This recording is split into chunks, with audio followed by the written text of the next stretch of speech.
இந்த வீடியோவில் என்ன பார்க்க போகிறோம்னா ஸ்டாட்டிஸ்டிக்ஸ் புள்ளியல் அப்படின்ற டாபிக் தான் பார்க்க போகிறோம். அதில் என்ன சப்டிவிஷன் பார்க்க போகிறோம்னா திட்ட விலக்கம் ஸ்டாண்டர்ட் டீவியேஷன் அண்ட் விலக்க வர்க்க சராசரி வேரியன்ஸ் பார்க்க போகிறோம்.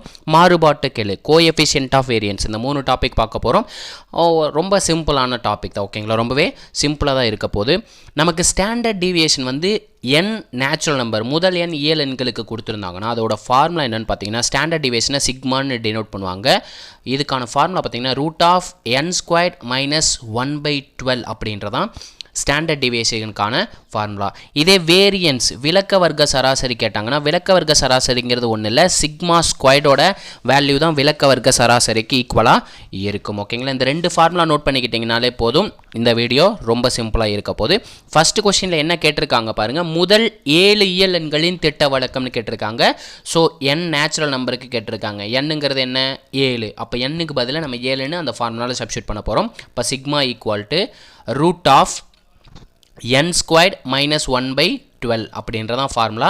n-க்கு பதிலாக 7 சப்ஸ்டியூட் பண்ணும்போது 7 ஸ்கொயர்டோட வேல்யூ 49, 49 - 1/12.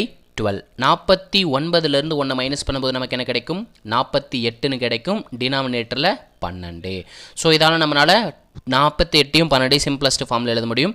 1 12 12, 4 12 48. அப்போ நமக்கு சிக்மாங்கிறது என்ன கிடச்சிருக்கு, √4ன்னு கிடச்சிருக்கு. √4ஓட வேல்யூ என்ன, 2ஓட ஸ்கொயர் வேல்யூ தான் நமக்கு 4 கிடைக்கும்.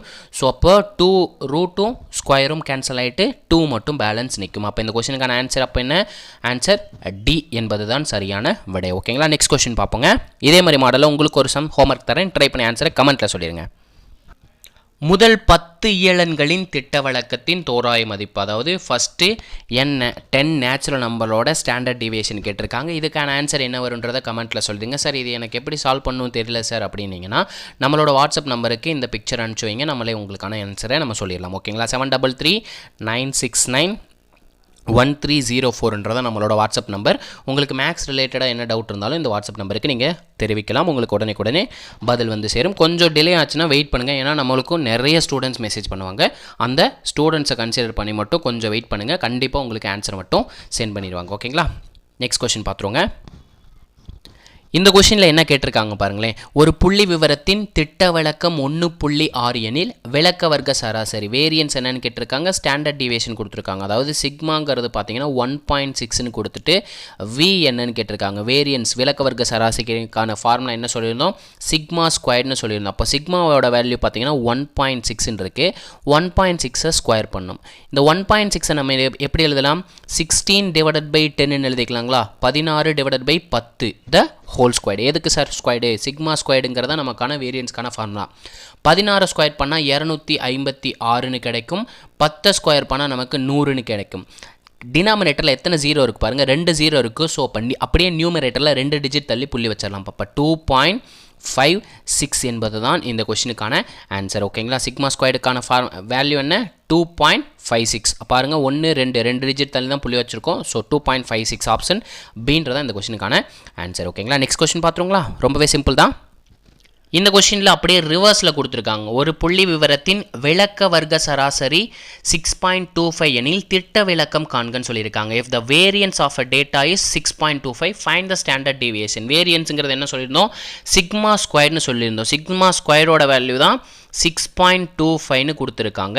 இதுலேருந்து நம்ம என்ன கண்டுபிடிக்கணும், சிக்மாவோட வேல்யூ கண்டுபிடிக்கணும். ஸோ இங்கே இருக்க பாயிண்ட்டுக்கு பதிலாக நான் என்ன பண்ணிடுறேன், 100ஆல் பெருக்கி 100ஆல் வகுத்துறேன், ஏன்னா 2 டிஜிட் இருக்குது பாயிண்ட்டுக்கு அப்புறம். ஸோ 625/100ன்னு எழுதிக்கிறேன். இங்கே பாருங்கள், இங்கே பவரில் 2 இருக்குது. இது ஈக்குவல் ஆன்சர் போகும்போது பவரில் 1/2 போகும். பவரில் 1/2நாலும் ரூட்னாலும் சேம், ஓகேங்களா? 625ங்கிறது எதோட ஸ்கொயர் வேல்யூ, 25ஓட ஸ்கொயர் வேல்யூ தான் 625. அதே மாதிரி 100ங்கிறது எதோட ஸ்கொயர் வேல்யூ, 10ஓட ஸ்கொயர் வேல்யூ தான் 100, ஓகேங்களா? அப்போ பாருங்கள் டினாமினேட்டர் பகுதியில் ஒரு 0 இருக்குது. அப்போ நம்ம என்ன பண்ணிடலாம், ஒரு டிஜிட் தள்ளி புள்ளி வச்சுட்டா நமக்கு ஆன்சர் கிடச்சிடும். அப்போ 2.5 என்பது தான் நமக்கான ஸ்டாண்டர்ட் டீவியேஷன் திட்ட விலக்கம், ஓகேங்களா? நல்லா நோட் பண்ணிக்கோங்க. வேரியன்ஸ் விலக்க வர்க்க சராசரிங்கிறது திட்ட விலக்கத்தோட வர்க்கம் சிக்மா ஸ்கொயர்டு. இதை ஒன்றை வச்சு தாங்க மாற்றி கேட்டுக்கிட்டே இருக்காங்க, ஓகேங்களா? நம்ம வீடியோ பிடிச்சிருந்துச்சுன்னா லைக் பண்ணிட்டு கமெண்ட்டில் வந்து ஃபயர் சிம்பிளை மட்டும் கொடுத்துருங்க. நெக்ஸ்ட் கொஸ்டின் பார்ப்போங்க. இதே கொஷின் நான் வந்து உங்களுக்கு எப்படி ஹோம்ஒர்க்காக மாற்றிடுறேன்னா இந்த 6.25 வந்து அடிச்சுட்டு 0.49 கொடுக்குறேன். இந்த 0.49ங்கிறது விளக்க வர்க்க சராசரி வேரியன்ஸ். இதோட திட்ட விளக்கம் ஸ்டாண்டர்ட் டிவியேஷன் என்ன வரும் அப்படின்றத கமெண்ட்டில் சொல்லிடுங்க. ஓகேங்களா? நெக்ஸ்ட் கொஷின் பார்ப்போங்க. ரொம்பவே சிம்பிள் தான். இந்த கொஷினில் என்ன கொடுத்துருக்காங்க பாருங்கள். 10 மதிப்புகளின் திட்ட விளக்கம் 3ன்னு கொடுத்துருக்காங்க. அதாவது 10 மதிப்பு இருக்குது. அந்த 10 மதிப்புகளை நம்ம வேல்யூ பார்க்கும்போது அதோட ஓவரால் ஸ்டாண்டர்ட் டிவியேஷன் 3ன்னு கிடச்சிருக்கு. அந்த ஒவ்வொரு மதிப்புடன் 4ஐ கூட்டும் போது கிடைக்கும் புதிய திட்ட விளக்கத்தின் விளக்க வர்க்க சராசரின்னு கேட்டிருக்காங்க. அதாவது ஒவ்வொரு டேட்டா கோடையும் 4 ஆட் பண்ண சொல்கிறாங்க. நல்லா நோட் பண்ணிக்கோங்க. நம்ம ஸ்டாண்டர்ட் டிவியேஷனோட ஒரு நம்பரை கூட்டினாலோ ஆர் கழித்தாலோ ஆடோ ஆர் சப்ராக்ட் பண்ணாலோ திட்ட விளக்கம் வந்து மாறாது, கான்ஸ்டண்ட்டாக இருக்கும். ஓகேங்களா? திட்ட விளக்கன்றது கான்ஸ்டண்ட்டாக இருக்கும். இதே இது ஒரு நம்பரால் மல்டிப்ளையோ ஆர் டிவைடோ பண்ணோம்னா கண்டிப்பாக திட்ட விளக்கங்கிறது வேரிஸ் சேஞ்ச் ஆகும். ஓகேங்களா? வேரி ஆகும். ஓகேங்களா? இது ரெண்டை மட்டும் நோட் பண்ணி வச்சுக்கோங்க. அப்போது நமக்கு ஆட் பண்ண சொல்லியிருக்காங்க. 4ன்ற நம்பரை கூட்ட சொல்லியிருக்காங்க. ஸோ திட்ட விளக்கன்றது 3 தான். 3ன்ற ஒரு நம்பரோட நம்ம 4 ஆட் பண்ணும்போது திட்ட விளக்கன்றது மாறாது. அப்போ நமக்கு கிடைக்கக்கூடிய நியூ ஸ்டாண்டர்ட் டிவியேஷன் புதிய திட்ட விளக்கமும் 3 தான் இருக்கும். பட் ஆனால் நமக்கு என்ன கேட்டிருக்காங்க பாருங்களேன், விளக்க வர்க்க சராசரின்னு கேட்டிருக்காங்க. விளக்க வர்க்க சராசரிக்கான ஃபார்முலா என்ன? Sigma squared. அப்போ சிக்மாங்கிறது நம்ம 3 தான் கண்டுபிடிச்சி வச்சுருக்கோம். அதை ஸ்கொயர் பண்ணாலே நமக்கு நியூ வேரியன்ஸ் என்னன்றது தெரிஞ்சிடும். 3 ஸ்கொயர்டோட வேல்யூ என்ன? 9. நல்ல கான்செப்டை புரிஞ்சுக்கோங்க. திட்ட விளக்கம்ன்றது ஒரு புதிய நம்பரால் ஆட் பண்ணும்போது மாறாது, புதிய நம்பரால் கழிக்கும் போதும் மாறாது. ஆனால் ஒரு நம்பரால் பெருக்கும் போதோ அல்லது வகுக்கும் போதோ திட்ட விளக்கங்கிறது மாறக்கூடியது. ஓகேங்களா? அது ரிலேட்டடாக சம்ஸு இதுக்கப்புறம் பார்ப்போம். ஓகேங்களா? நெக்ஸ்ட் கொஸ்டின் பார்ப்போங்களா? ரொம்ப சிம்பிளாக தான் இருக்குது. பாருங்கள், இந்த கொஷினில் என்ன கொடுத்துருக்காங்க, எக்ஸ் ஒய் இசட்ன்ற 3 டேட்டா இருக்குது. அந்த 3 டேட்டாவோட திட்ட விளக்கம் பாருங்கள், பீன்னு கொடுத்துட்டாங்க. இதே இது அந்த நம்பரோட என்ன பண்ணியிருக்காங்க, எக்ஸோட ஒரு நம்பரை மல்டிப்ளை பண்ணிவிட்டு ஒரு நம்பரை ஆட் பண்ணியிருக்காங்க. அப்போது எக்ஸோட திட்ட விளக்கம் பார்த்தீங்கன்னா பின்னு இருக்குது. அந்த நம்பரோட என்ன நம்பரை மல்டிப்ளை பண்ணியிருக்காங்க, 3ன்ற நம்பரை மல்டிப்ளை பண்ணியிருக்காங்க. ஸோ திட்ட விளக்கம்ன்றது சேஞ்ச் ஆகும் எப்போது மல்டிப்ளை பண்ணுறப்போ. ஆனால் இங்கே +5 பண்ணியிருக்காங்களே, அப்போ திட்ட விளக்கம் மாறுமானா மாறாது. அப்போ பாருங்கள் 3y 3zன்னு இருக்குது. அப்போ கண்டிப்பாக திட்ட விளக்கங்கிறது 3 டைம்ஸ் ஆஃப் பிஆ மட்டும்தான் இருக்கும். ஸோ இந்த கொஸ்டினுக்கான ஆன்சர் அப்போது 3 டைம்ஸ் ஆஃப் பி. இந்த +5க்கு திட்ட விளக்கம் மாறாது. அப்போ எக்ஸோட 3 மல்டிப்ளை பண்ணியிருக்காங்க, ஒய்யோட 3 மல்டிப்ளை பண்ணியிருக்காங்க, இசட்டோட 3 மல்டிப்ளை பண்ணியிருக்காங்க. நம்ம என்ன பண்ணிடலாம், காமனாக திட்ட விளக்கத்தோட 3 மல்டிப்ளை பண்ணால் நமக்கான புதிய திட்ட விளக்கன்றது 3 டைம்ஸ் ஆஃப் பின்னு கிடைக்கும். ஓகேங்களா? நெக்ஸ்ட் கொஸ்டின் பார்ப்போங்க. இந்த கொஷினில் என்ன கொடுத்துருக்காங்க, ஒரு தரவின் திட்ட விளக்கமானது 3ன்னு கொடுத்துட்டாங்க. ஒவ்வொரு மதிப்பையும் 5ஆல் பெருக்கினால், அப்போ ஒவ்வொரு மதிப்பையும் 5ஆல் பெருக்கிறதுக்கு பதிலாக நான் திட்ட விளக்கத்தோட அந்த நம்பரை பெருக்கிறேன். அப்போ 3 × 5 ஒரு நம்பரால் பெருக்கும்போது திட்ட விளக்கன்றது மாறும். அப்போ சிக்மா நியூ புதிய திட்ட விளக்கம் அப்படின்றது 3 × 5 15ன்னு கிடச்சிருக்கு. நியூ ஸ்டாண்டர்ட் டிவியேஷன் புதிய திட்ட விளக்கன்றது 15ன்னு கிடச்சிருக்கு. நமக்கு என்ன கேட்டிருக்காங்க பாருங்கள், 5ஆல் பெருக்கினால் கிடைக்கும் புதிய தரவின், அதாவது புதிய டேட்டாவோட விளக்க வர்க்க சராசரி வேரியன்ஸ் என்னன்னு கேட்டிருக்காங்க. வேரியன்ஸ்க்கான ஃபார்முலா என்ன, சிக்மா ஸ்கொயர்டுன்றதான் வேரியன்ஸுக்கான ஃபார்முலா. அப்போ சிக்மாங்கிறது நம்ம 15ன்னு கண்டுபிடிச்சிருக்கோம். அதை ஸ்கொயர் பண்ணாலே நமக்கு புதிய தரவோட விளக்க வர்க்க சராசரின்றது என்னன்னு தெரிஞ்சிடும். 15ஓட ஸ்கொயர் வேல்யூ பார்த்தீங்கன்னா 225 225 என்பது தான் இந்த கொஸ்டினுக்கான ஆன்சர். ஓகேங்களா? நல்லா நோட் பண்ணுங்கள்.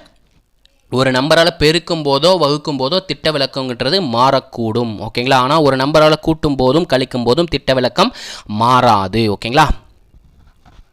இந்த கொஸ்டினில் பாருங்கள் என்ன கொடுத்துருக்காங்கன்னா, ஒரு புள்ளி விவரத்தின் மாறுபாட்டு கெழு 18, திட்ட விளக்கம் 3.42 எனில் அதன் கூட்டு சராசரியை காண்கன்னு சொல்லியிருக்காங்க. அதாவது நமக்கு மாறுபாட்டு கெழு கோஎஃபிஷியன்ட் ஆஃப் வேரியன்ஸுக்கு ஒரு ஃபார்முலா இருக்குது. என்னன்னு பார்த்தீங்கன்னா, திட்ட விளக்கம் டிவைடட் பை சராசரி, கூட்டு சராசரி இன்ட்டு 100 என்பது தான் அந்த ஃபார்முலா. ஓகேங்களா? மாறுபாட்டு கெழு என்பது திட்ட விளக்கம் டிவைடட் பை சராசரி இன்ட்டு 100. அப்படியே நமக்கு கொடுத்துருக்க டேட்டாவை எடுத்து சப்ஸ்டியூட் பண்ணிடலாம்.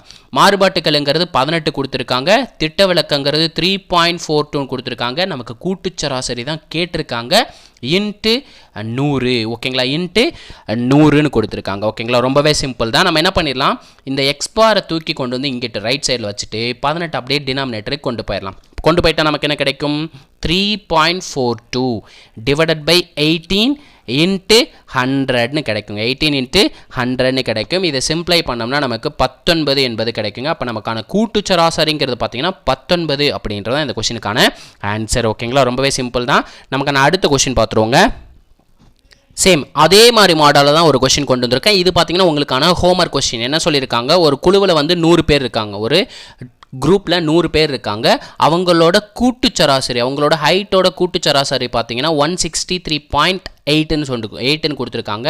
அவங்களோட மாறுபாட்டு கெழு வந்து கோஎஃபிஷியன்ட் ஆஃப் வேரியன்ஸ் வந்து 3.2ன்னு கொடுத்துட்டு உயரங்களோட திட்ட விளக்கம் கேட்குறாங்க. அதாவது சிக்மா என்ன அப்படின்றது கேட்குறாங்க.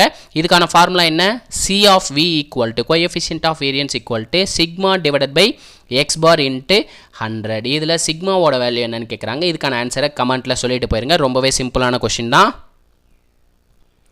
இந்த கொஷின் பார்த்தீங்கன்னா உங்களுக்கான ஹோம்ஒர்க் சம்ங்க. என்ன கொடுத்துருக்காங்க, 10 புள்ளி விவரங்களின் திட்ட விளக்கம் 4√2ன்னு கொடுத்துருக்காங்க. புள்ளி விவரங்களின் மதிப்புகள் ஒவ்வொன்றையும் 3ஆல் பெருக்கினால் புதிய திட்ட விளக்கம் என்னன்னு கேட்டிருக்காங்க. நியூ ஸ்டாண்டர்ட் டீவியேஷன் என்னன்னு கேட்டிருக்காங்க. இதுக்கான ஆன்சரை கமெண்ட்டில் சொல்லிடுங்க. இது வரைக்கும் ஸ்டாண்டர்ட் டீவியேஷன், விளக்க வர்க்க சராசரி, variance and coefficient of variance, மாறுபாட்டு கெழுவில் இவ்வளோ தாங்க கொஷின்ஸ் கேட்டிருக்காங்க. இவ்வளோ தாங்க, ரொம்பவே சிம்பிளான டாபிக் தான். முக்கியமாக நல்லா தெளிவாக ப்ராக்டிஸ் பண்ணுங்கள். அந்த ஒரு 3 ஃபார்முலாவை ஞாபகம் வச்சு தெளிவாக ப்ராக்டிஸ் பண்ணிங்கனாலே போதும். அசால்ட்டாக இந்த டாப்பிக்கை முடிச்சிடலாம். ஓகேங்களா, இதே மாதிரி அடுத்த ஒரு பார்ட் வீடியோவுடன் சந்திக்கிறேன். அதுவரை உங்களிடமிருந்து விடைபெறுவது நான் உங்கள் மேக்ஸ் மதன். தேங்க்யூ.